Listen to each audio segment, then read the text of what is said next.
Good morning and welcome to this webinar organized in the framework of the MED initiative. Today we will focus on the role of Turkey in the new Syria.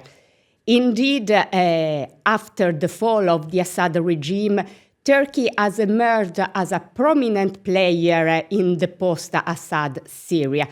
A winner, as many have said. Certainly, Turkey was able to capitalize on its support, on the support it gave to the Syrian opposition for more than a decade after the fall, after the outbreak of the civil war. For Turkey, a stable Syria is crucial for its own security and stability. And this explains the reason why Turkey is so engaged in supporting the transitional government in Damascus. How are bilateral relations reshaping? What role for Turkey in the new Syria? And what does Syria expect from Turkey in this important phase for the country? So we will discuss all of these important topics with two distinguished speakers. I'm glad to introduce Özlem Tür, Professor of International Relations at the Middle East Technical University in Ankara. Welcome, Özlem. Thank you very much. And Rim Turkmani, Assistant Professorial Research Fellow and Director of Syria Conflict Research Program at the London School of Economics. Welcome, Rim, and thanks to all of you for being with us this morning. So my first question is to you, Özlem. So let's start with the role of Turkey. What role Turkey is having today, and help us to understand the interest, the objectives of Turkey in Syria. So, as you have rightly said, Valeria, there has been a quest to change the regime in Syria for a long time. So Turkey has actually been building on a decade's legacy in Syrian politics. And Turkey has been, actually this transition has come at an unexpected time also for Turkey to an extent because we were talking about a possible normalization with the Assad regime because Turkey was trying to solve two important issues regarding the Syrian case. The first had to do with the Kurdish issue and the YPG and what to do with it. So the first one was about Turkey's security, and the second one was about the refugees. So Turkey was seeking a change for some time, but whether this would be with the current regime at the time with Assad or how this could be was debated, and then came the change. So Turkey seeks to continue with this unitary state, security and stable Syria, where the Kurdish issue can be solved, but it is also seeking a stable Syria, a unified stable Syria, so that it could be reconstructed and the refugees can go back. So what goes on in Syria is very related to the domestic politics in Turkey as well, and Turkey's planning to play a leading role in different sectors in Syria. And these are economy, but also security. So as much as it is about the Kurdish issue and the security, I think, which we will discuss later, it's also about the way Turkey can invest, can lead in different sectors, through which it can also play a leading role in the region at large, including the Gulf. So.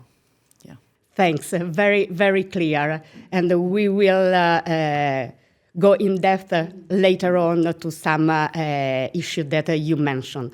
And Rim, what kind of support does the Syrian transitional government seek from Turkey, both politically and economically, and especially in economic terms? what measures are required to Syria to go from a war economy to a peace economy? I think the new Undertaker government needs Turkey as an external important packer and also as a gateway to Europe and to the US. I think the new government knows that the US position will eventually be negotiated with Turkey in regards to Syria, especially that there are already American forces in the northeast Syria, an area of particular interest for Turkey. They also seek a defense alliance with Turkey against Israel. And they already spoke about wanting to have this alliance with Turkey to stop the repeated Israeli attacks against Syria. Economically, they both need each other in a way. So Syria needs Turkey, particularly the Turkish companies, to come and help with reconstruction projects, restart the economy, run major facilities, but also Erdogan needs this economic opportunity to sell the whole thing for its own backers. So it is marketing Syria as a potential new market. It is not just potential, it is now a market for Turkish goods. And if you go to Syria, you see Turkish goods all over the place. And also as a place where big construction companies can go in and implement huge construction projects. However, there is a risk here. Syria is still shattered pieces of jigsaw. It's not secure enough. There is no clear legal framework for any international company to work. No known framework, let's say, for dispute resolution, for insurance. Everything is risky. The environment is still not conducive for international businesses to go in and start working. And there is, in terms of transforming the war economy to a peace economy, we need also here to respect the Syrian business sector itself. And we need to help moving the entire economy from the shadow, where it used to be operating, to the light. And that requires two things. First of all, the lifting of sanctions, because the sanctions force the entire economy to work in the shadow. That's what happens when every official channel is sanctions. You go under the table. Everything happens through cash transactions, and that really fuels and accelerates the war economy. So we need to move it to the light, and we need to watch it, make sure that there's good governance, there's adherence to transparency and accountability rules.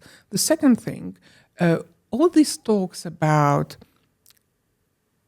Turkish goods, Turkish companies, and other countries, not just Turkey, that also could risk undermining the existing Syrian companies and businesses, especially the small and medium ones and the micro ones, which are like 96% of the Syrian private sector.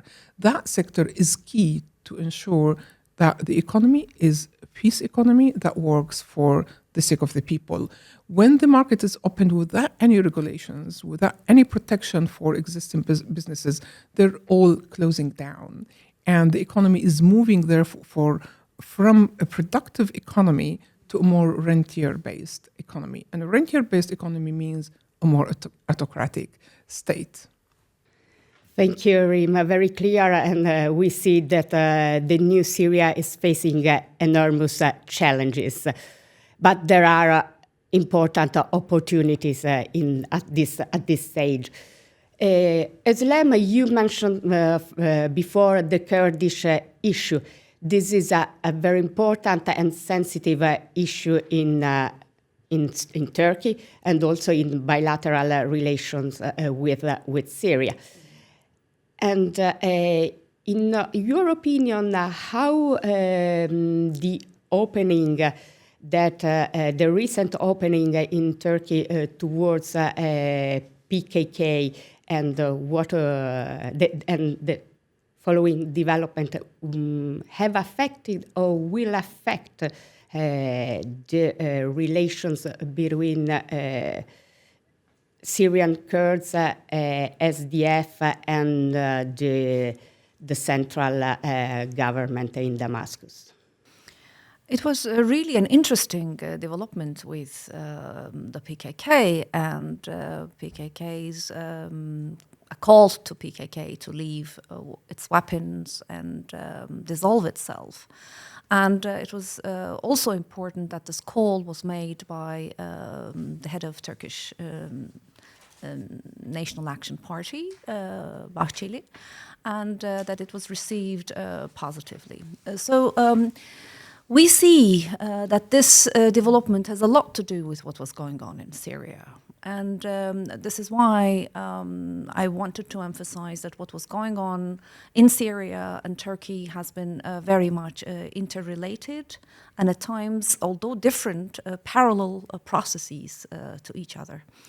Turkey's main concern from Syria for a long time has been YPG, PYD, and how to dissolve it was an important challenge for the Erdogan regime. Although most people saw a victory as Assad fell for Erdogan, there were a lot of questions and criticisms also from within Turkey, arguing how can Turkey tackle with the YPG, and how can Turkey also deal with the PKK issue without addressing the developments in Syria, but also under the new Trump administration, which is rather unpredictable from time to time, how to have good relations with the US, as long as there are conflicts with US in Syria between Turkey and US. Initially, there was a concern whether the PKK or the deal with the PKK or announcement of Öcalan would affect the Syrian Kurds. But then when there was a deal between the Syrian Democratic Forces and the Damascus government, it was met with what can be called a cautious optimism in Turkey. Because the deal is not really very clear, there are too many ambiguities, and I think it has been left vague somehow, so that now everyone can understand what they want to understand in this at this time from this deal. And Erdogan and the leaders have been arguing that they will need to see the whole democratic forces dissolved, becoming a part of the Syrian system. But they also think they need time to actually see this happen. But it has definitely prevented another Turkish operation into Syria. Because a big question was, now that the PKK issue is somehow over in Turkey, what would happen to Syria's Kurds and the PKK extensions, what the government says, PKK extensions in Syria. And there was a serious debate how to tackle with this, and there was the possibility of a military operation. So this deal for some time seems to have solved that issue as well.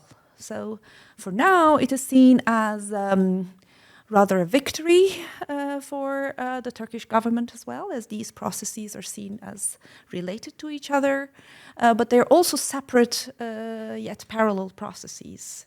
And there is still caution which is called for, but for now it seems that the PKK issue has been solved for the Turkish government, both in Turkey and in Syria, and this could help it have better relations with the US as well. So I think this is rather a larger picture which we are confronted with. And I think it is very early to talk about a victory, because the PKK process in Turkey is also not very clear yet. How is it going to take place? What will really happen? So there are too many questions. But initially it was all met with enthusiasm. Caution came a little bit later. Now it's cautious optimism. And we have to see where it goes. But for now, it seems to be very positive for the Turkish government. Let's see. Yeah. Future developments. And Rim, recently the Kurdish-dominated Syrian Democratic Forces signed a deal with the government in Damascus to join the new institutions of Syria. So, how do you assess this deal? What are the weaknesses and the strength? I think the deal is a step in the right direction because no one wants another armed confrontations inside Syria. So everyone wants an agreement between Syria Democratic Forces and Council and the new Undertaker government. However, the current deal doesn't appear to be very, very solid and not well packed by all the institutions in the Northeast. Syria Democratic Forces doesn't operate on its own. It's a part of a package that kind of was designed to be like a pseudo-state in the northeast of Syria. So the other elements and the Syria Democratic Council, which is the political umbrella for the area, and then the autonomous self-administration body, which is like the local governance of the areas. And these do not seem to be supportive of the deal. The deal seems to be really a Mazloum Abdi, the head of Syria Democratic Forces, and Al-Shara deal, rather than a deal that is backed by everyone. It came at a very important time for Al-Shara, the new president of Syria. It came during the massacres of the coast. Everyone was very, very angry inside Syria and internationally. And when the deal came, everyone in Syria suddenly changed their mood and they were rejoicing. And they saw this as one step towards stabilizing the Syrian coast and maybe bringing the Kurdish forces to protect that area. However, we've seen a celebration of that agreement in many cities in Syria, but not particularly in the Kurdish majority area. So it was celebrated more by the rest of the country rather than the Kurds themselves, because many of them saw in that agreement a step back towards what they really wanted. But most importantly, a few days after that agreement, the constitutional declaration was announced in Damascus, and the Kurds saw this as like a stab in the back. It actually was against many of the promises that were made in that agreement. For instance, the Syrian state was declared as the Syrian Arab Republic, which really exclude all the other ethnic minorities in the state. Also, it's a constitutional declaration that really presents a very central-run state, a very autocratic state, and that was again against what the Kurds were expecting. So the Syria Democratic Council issued a statement rejecting this constitutional declaration altogether. The Syrian Democratic Forces did not comment directly on it, but it made life far more difficult for them. So now, as they're trying to implement this deal, and we're hearing a lot about committees that are going back and forth to implement the deal, in reality, the steps that were taken in Damascus make the implementation extremely difficult. And until now, we cannot talk about any implementation. We haven't seen something concrete on the ground that means that this agreement was actually implemented. It actually lacked all the details needed for clear implementation. It talked about establishing committees, and then that was kind of deferring all the details to something ambiguous, a committee that would work in it, and they have until the end of the year. So there's a lot of ambiguity in the agreements, which actually hides lots of disagreements that they still need to be ironed out. Clear. So it's difficult to see what role for the Kurdish community in the political transition right now. So let's move to Turkey again. And you said that Turkey is working, would like a unified Syria, where all communities are included in the political process. So inclusion. And which countries in the region are aligning with with Turkey in its position, and what countries are diverging from Turkey? So, which will be the partners of Turkey? Well, Turkey thinks it is the power house now, and it thinks that it can be leading in every political development regarding Syria, and can gather different actors to the table on Syria. And Turkey 5 years ago probably would not have been able to do that, because it had very bad relations with Saudi Arabia and the Emirates and Egypt. But for the past few years, it was mending ties, and now it has been making some effort to bring in the Egyptians and working with Gulf countries in general. I see Turkey's most significant ally in this issue as Qatar. And Turkey and Qatar has been sharing a lot on the Syrian issue, unlike with Saudi Arabia and the Emirates. But in this case, I think Turkey has managed to align itself with almost all the Gulf countries, but Qatar being the most important one. And I think Turkey is at completely opposite ends with Israel. And it is actually very concerned about the gains of the Israeli state, what it has been making in the south.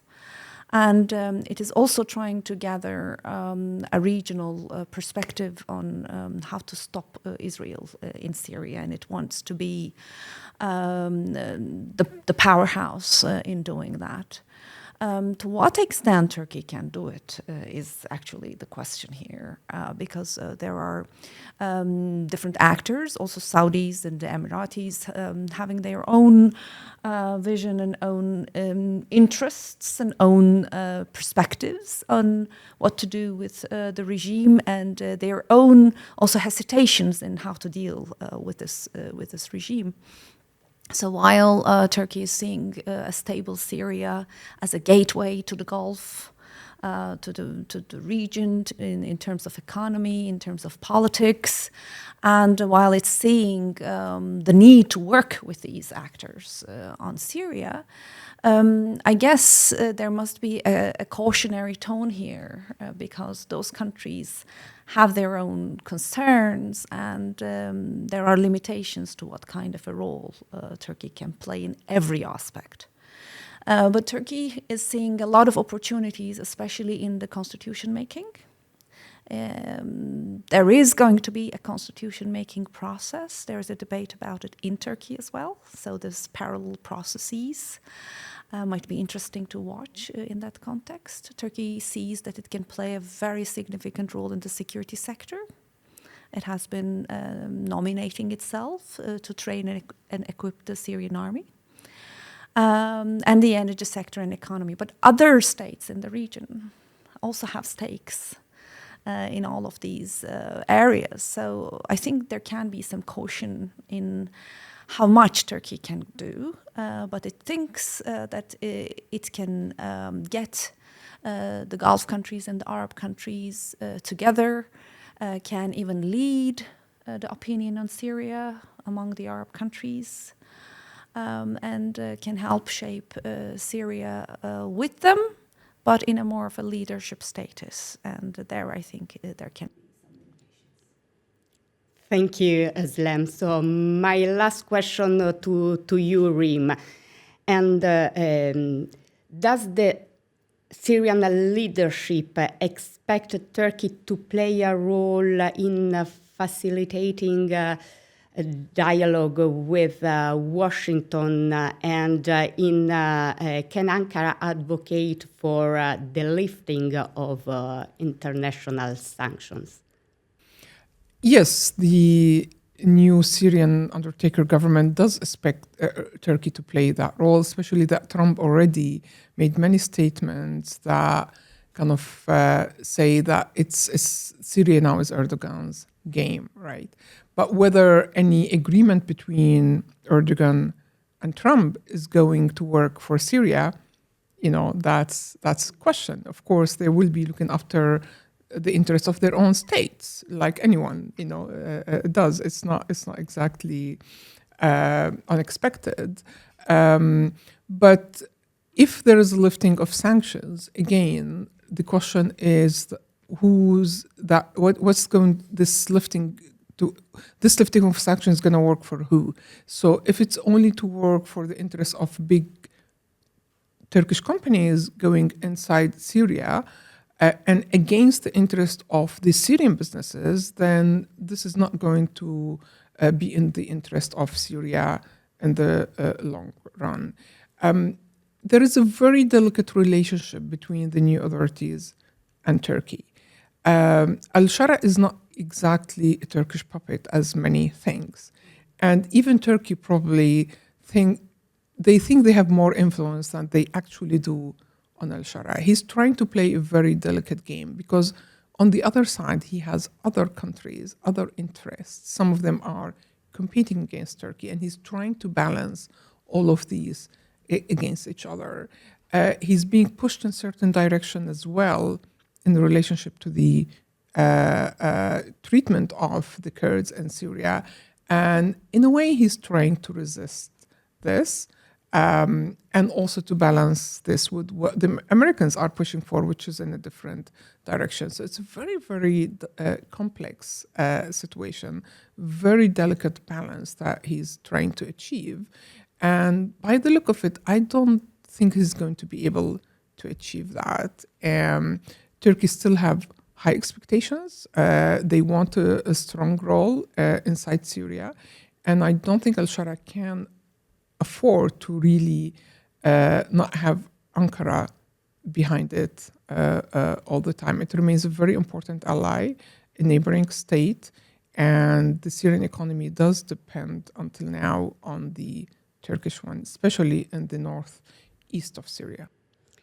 Thank you, Rim. The situation is really very complex, but what you said, it's very interesting on the role of Turkey and the relations between President al-Shara and Ankara.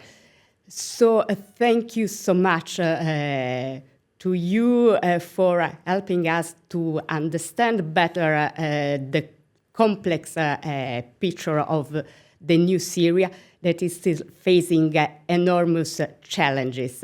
So thanks for being with us. Thanks again.